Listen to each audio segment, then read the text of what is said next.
Welcome to the wrap-up. I'm your host, Angelina Willis, and I just finished an insane story covering the IU Baroque Orchestra and the state program cuts happening on IU's campus. Joining me to talk about this is Catherine, the creator of our InDesign spread, and Tatum, who actually created our video and interviewed the Baroque Orchestra's director, Ingrid Matthews. Tatum, I actually want to talk to you first about the process of interviewing Ingrid. Can you tell me about that? Ingrid was so easy to talk to. She had a lot of intelligent answers to all of my questions. Throughout this process, I learned the importance of organization in interviewing Ingrid. I tried to ask her questions in an organized way that created a connection with her and I and built our story. I also learned about the process of forming our story. This was challenging because sometimes it's hard to find where the story lies, but it's important to remember that everyone has a story. You just have to find it. I felt like the most challenging part of this process was being patient with the process as a whole.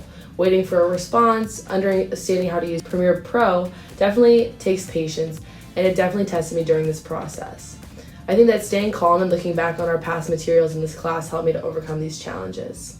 Thank you, Tatum. Catherine, how was the creative process of making the InDesign spread? What did you take away from that overall? The most challenging part for me that I found was it required a lot of patience and precision. I had to make sure that I was lining up the text and making sure every element looked uniform. I spent a lot of time layering the photos and experimenting with placement to find a balance that looked visually appealing but also told the story clearly. Overall, it was just very tedious work, but in the end I realized how much attention to detail that really goes into the small design choices. Throughout this project, I feel like I gained a new appreciation for everything that actually goes into completing a journalism story. I didn't realize how many behind-the-scenes steps there were, from planning the interview to capturing B-roll and asking questions. There's just a lot more that goes into it than what I knew. It's a much more complex process, and it gave me a deeper respect for journalists who do this every day because it is a lot of work. Angelina, what was the most challenging part when creating the WordPress? Was there anything that was more challenging than you expected? Yeah, so it was a massive undertaking, like doing the research about this story in general.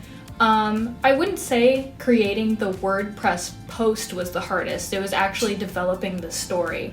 I wanted to really listen to the people who had been affected by these changes, and that was really eye-opening. The hardest thing about the whole process was just making sure that everything that I did was very thought out and intentional, and I really wanted to make sure that I got all of the facts right about this matter, and it's just so important to so many students. I just wanted to make sure that I did it justice. Well, thank you so much for joining us this week, and we'll see you all again soon.